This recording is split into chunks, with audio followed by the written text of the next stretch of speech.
Alors, on va parler d'un sujet qui touche beaucoup de monde en France, la crise du logement. Face à cette situation, le gouvernement a mis sur la table une nouvelle loi fiscale, le dispositif Jeanbrun 2026. Aujourd'hui, on va décortiquer tout ça. On va voir ce que c'est, comment ça marche et surtout comment il est accueilli sur le terrain. Voilà notre programme. On va d'abord planter le décor, comprendre pourquoi il y avait urgence, ensuite on se penchera sur la solution Jeanbrun elle-même, puis on va zoomer sur son mécanisme principal, l'amortissement, avant de détailler toutes les conditions à respecter. Et pour finir, on essaiera de comprendre pourquoi ce dispositif rend les propriétaires, assez sceptiques. Allez, on commence par le commencement. C'est super important de comprendre que cette nouvelle loi, elle n'est pas sortie d'un chapeau. Non, elle est vraiment la réponse à un problème qui est devenu critique à l'échelle nationale. Regardez ce chiffre, moins 15%. C'est la chute du nombre de logements disponibles à la location en à peine 5 ans. C'est juste énorme. Ça veut dire une pression incroyable sur les locataires, des difficultés à se loger, et ça montre bien à quel point la situation était tendue. Face à ça, le gouvernement a donc mis en place une sorte de plan de bataille avec des objectifs très clairs. L'idée, c'est de relancer la construction, de booster les rénovations énergétiques, de créer plus de logements pour les classes moyennes. Et l'objectif chiffré, il est ambitieux. 50 000 nouveaux logements locatifs sur le marché d'ici 2026. Et là voilà, la fameuse réponse du gouvernement, le dispositif Jeanbrun. Il prend la relève de l'ancien système Pinel qui s'est arrêté en 2024. Mais attention, avec une philosophie complètement différente.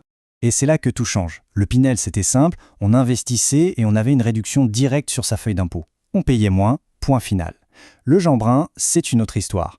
On parle de déduction via l'amortissement. Ça veut dire qu'on ne réduit pas l'impôt lui-même, mais le revenu sur lequel cet impôt est calculé.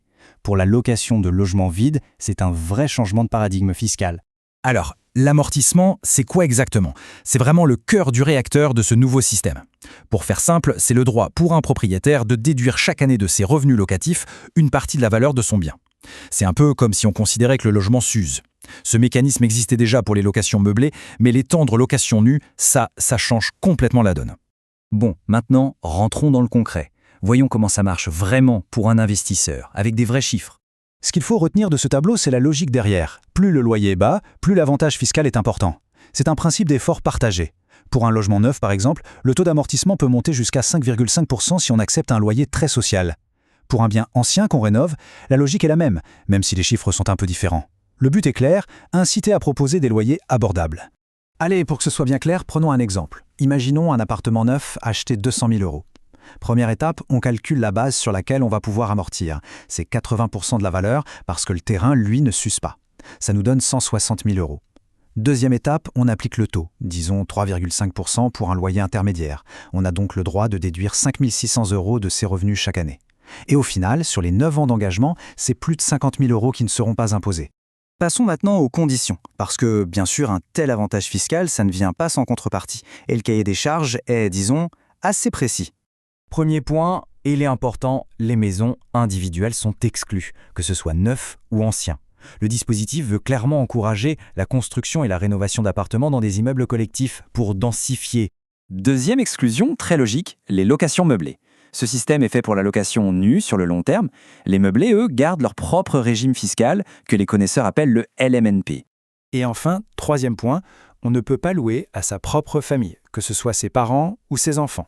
Le but, c'est bien de mettre de nouveaux logements sur le marché locatif pour tout le monde. Et la liste des obligations ne s'arrête pas là, attention, il faut s'engager à louer pendant au moins 9 ans. Le loyer plafonné et les revenus du locataire aussi. Et puis, pour un bien ancien, il y a une grosse condition. Les travaux de rénovation doivent représenter au minimum 30% du prix d'achat. C'est un investissement colossal, avec en plus l'obligation d'atteindre une excellente performance énergétique. On a donc un dispositif qui semble puissant, mais qui est aussi très exigeant. Alors, la grande question, comment est-ce qu'il est perçu par les principaux intéressés, les investisseurs? Eh bien, la réponse est, disons-le franchement, assez fraîche. Ce graphique parle de lui-même. D'après une étude de particulier à particulier, 83% des propriétaires sont soit sceptiques, soit carrément opposés au dispositif. Ça ne laisse que 17% de convaincus. C'est un accueil glacial de la part de ceux que la mesure est censée séduire. Et cette phrase, elle résume parfaitement le problème. C'est le sentiment général, les contraintes, les efforts financiers et administratifs semblent bien trop lourds par rapport à ce que l'avantage fiscal peut rapporter au final. Et quand on creuse un peu, on voit bien pourquoi ils sont sceptiques. Le système est jugé trop complexe. L'engagement sur 9 ans, ça fait peur, c'est rigide. Le ticket d'entrée à 30% de travaux dans l'ancien, c'est une barrière énorme. Et puis il y a le piège, le point technique qui fait le plus mal. Au moment de revendre le bien, tous les amortissements qu'on a déduits pendant 9 ans sont réintégrés dans le calcul de la plus-value. En clair, ça gonfle artificiellement le gain imposable et ça crée un énorme retour de bâton fiscal. Ça peut même annuler une bonne partie des bénéfices des années de location. Ce qui nous amène à la question finale. Ce dispositif Jeanbrun, est-ce que c'est l'outil génial qui va enfin débloquer la crise du logement en France ou est-ce que c'est une usine à gaz, une solution tellement complexe et contraignante que finalement, très peu d'investisseurs oseront s'y risquer? L'avenir nous le dira.